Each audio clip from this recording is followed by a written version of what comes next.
Hello dear student. जैसे कि हमने लास्ट क्लास में मैंने आप लोगों को ट्रांजिस्टर का नोट्स सेंड किया था।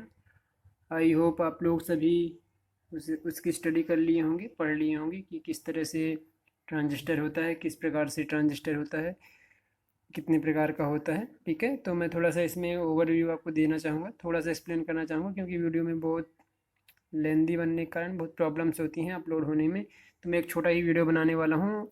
ठीक है, तो यहाँ पर दिखाया गया है कि दो प्रकार के ट्रांजिस्टर दिखाए गए हैं, एक पीएनपी और एक एनपीएन ट्रांजिस्टर। ठीक है, पीएनपी ट्रांजिस्टर में मतलब ये जो ट्रांजिस्टर बने होते हैं, ये दो पीएन जंक्शन डायोड का इस्तेमाल किया जाता है। पीएन जंक्शन डायोड मतलब जैसे इसको बनाना है, ये जो बना है तो यहाँ पर एक पीएन और फिर इसके बाद में एक एनपी, तो इनको एन को आपस में जोड़ देंगे तो हमको पी एन पी मिल जाता है।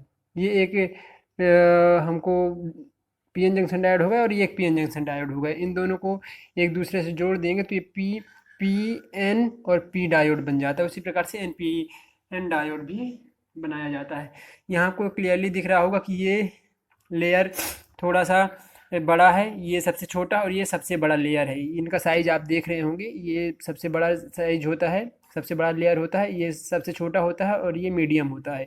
ठीक है, जिसमें से इमीटर निकलता है वो मीडियम होता है, ना तो emitter collector junction collector region से, कलेक्टर क्षेत्र से बड़ा होता है और ना ही इससे बेस रीजन से छोटा होता है। ठीक है, तो यहाँ पर मेजॉरिटी चार्ज कैरियर होल होते हैं, यहाँ पर दो पी लेयर होते हैं। तो ओवरऑल यदि हम बात करें कि ओवरऑल यहाँ पर मेजॉरिटी चार्ज कैरियर क्या है, तो यहाँ पर होल है, क्योंकि दो पी लेयर होने के कारण यहाँ पर ओवरऑल जो मेजॉरिटी चार्ज कैरियर है होल होता है। ठीक है, हमेशा जब भी हम P N P N P N transistor जब बनाते हैं, तो जैसे पी एन पी की बात करें तो जो एमीटर रीजन होता है उसमें अधिक डोपिंग की जाती है, अधिक अशुद्धि मिलाई जाती है। इसमें सबसे कम अशुद्धि मिलाई जाती है और इसमें इसकी अपेक्षा एमीटर रीजन की अपेक्षा कलेक्टर रीजन में कम अशुद्धि मिलाई जाती है, लेकिन इसकी अपेक्षा ज़्यादा अशुद्धि मिलाई जाती है। ठीक है, तो देखो यहाँ पर अधिक नंबर ऑफ होल्स दिख रहे हैं, मेजॉरिटी चार्ज के बहुत ज़्यादा हैं होल, मतलब ज़्यादा डोपिंग की गई है, इसमें कम डोपिंग की गई है। और इसमें नंबर ऑफ इलेक्ट्रॉन दिख रहे हैं, इसमें और सबसे कम डोपिंग की गई है।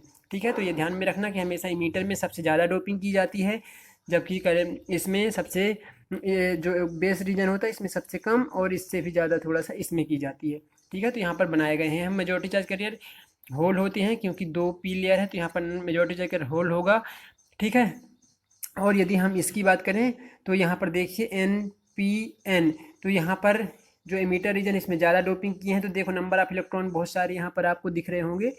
फिर यहाँ पर कम डोपिंग की गई है, ये पी लेयर है, यहाँ मेजॉरिटी चार्ज कैरियर होल है, इसलिए यहाँ पर डोपिंग कम होने का कम ही होल आपको दिखाई दे रहे हैं।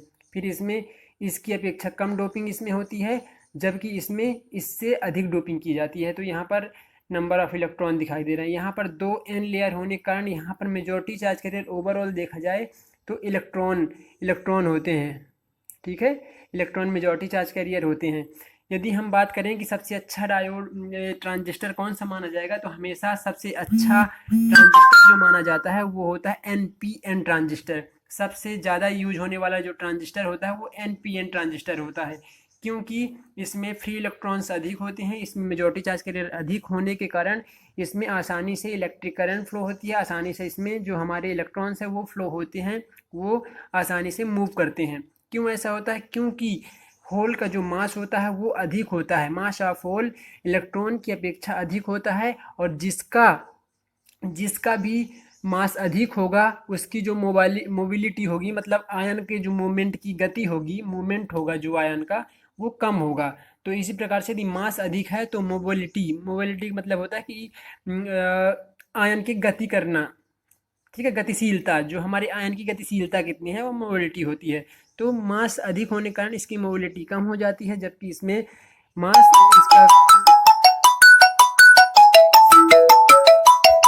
जबकि इसका मास अधिक होने के कारण इसका मास कम होने के कारण इसकी मोबिलिटी अधिक होती है। तो एक्सेलरेशन, जिसका मास कम होगा उसका एक्सेलरेशन ज़्यादा होगा। जैसे हम देखते हैं ये F equals to M into A, मतलब force equals to mass into acceleration. तो एक्सेलरेशन से देखते हैं acceleration equals to force upon mass. यदि मास अधिक हो रहा है तो एक्सेलरेशन कम हो जाएगा, क्योंकि इनवर्सली प्रोपोर्शनल है।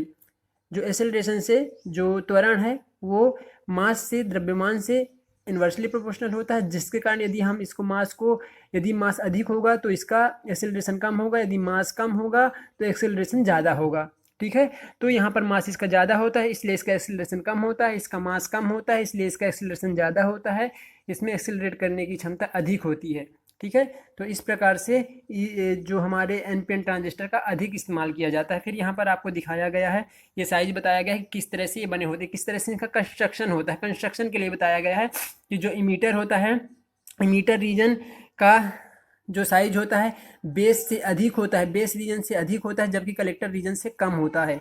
डोपिंग की बात की जाए तो ये हाईली डोपिंग होता है, सबसे ज़्यादा डोपिंग इमीटर में की जाती है। फिर यदि हम बेस की बात करें तो बेस का साइज लेस होता है, छोटा होता है, डोपिंग भी बेस में लेस होती है, कम की जाती है। ठीक है, फिर यदि हम कलेक्टर की बात करें तो उसका साइज जो होता है ह्यूज होता है, बहुत बड़ा होता है, सबसे बड़ा होता है, और उसमें हम बेस से इसमें डोपिंग अधिक की जाती है लेकिन इमीटर से इसकी डोपिंग कम की जाती है। ठीक है, फिर इसी प्रकार से इसकी बाइसिंग हम प्रदान कर सकते हैं। यहाँ पर 3 टर्मिनल के माध्यम से ही हम इनपुट और आउटपुट लेते हैं। इसमें एक टर्मिनल कॉमन की तरह इस्तेमाल किया जाता है जिसमें इनपुट और आउटपुट दोनों लिया जाता है। तो यहाँ से हम विभिन्न प्रकार की इसमें बाइसिंग प्रदान, मतलब इसमें 2 प्रकार की बाइसिंग देते हैं, फॉरवर्ड बाइसिंग और रिवर्स बाइसिंग। ठीक है, इमीटर को यहाँ पर हम इमीटर फॉरवर्ड रख देते हैं, इमीटर फॉरवर्ड, और यहाँ पर हम कलेक्टर को रिवर्स रख देते हैं। ठीक है, ये इमीटर को फॉरवर्ड बायस प्रदान करते हैं, और कलेक्टर को, जो कलेक्टर है, इसको हम रिवर्स बायस प्रदान करते हैं, CR। ठीक है, ये इसको हम रिवर्स बायस प्रदान करते हैं, इसको फॉरवर्ड। अब इसके लिए फॉरवर्ड बायस प्रदान करने के लिए आपको पता है कि पीएन जंक्शन को आप किस प्रकार से फॉरवर्ड कर रहे थे। यहाँ एन है, इसको फॉरवर्ड देना है तो इसको आप नेगेटिव से, बैटरी के नेगेटिव से जोड़ दोगे। यदि आप इसको बैटरी के नेगेटिव से कुछ इस तरह से आप इसको जोड़ दोगे तो ये तो फॉरवर्ड बायस हो जाएगा।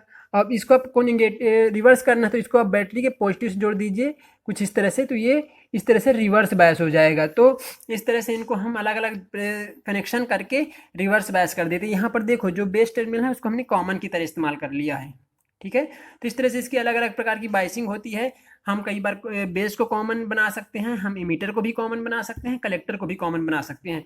आप इसको यहाँ से भी जोड़ सकते हैं, इसको आप यहाँ से जोड़ सकते हैं, आप डायरेक्ट यहाँ से जोड़ सकते हैं। विभिन्न प्रकार से आप इसको इनपुट बनाना चाहें, आप इसको इनपुट बनाना चाहें, आप इसको इनपुट बनाना चाहें, विभिन्न प्रकार से आप इनपुट और विभिन्न प्रकार से आप इसको आउटपुट की तरह इस्तेमाल कर सकते हैं। ठीक है, इसको भी इनपुट बना सकते हैं, इसको भी आउटपुट बना सकते हैं, इसको भी आउटपुट बना सकते हैं। तो इस तरह से आप विभिन्न प्रकार से आप इसका इस्तेमाल कर सकते हैं। विभिन्न प्रकार के इसमें कॉन्फ़िगरेशन होते हैं जो हम आगे पढ़ेंगे।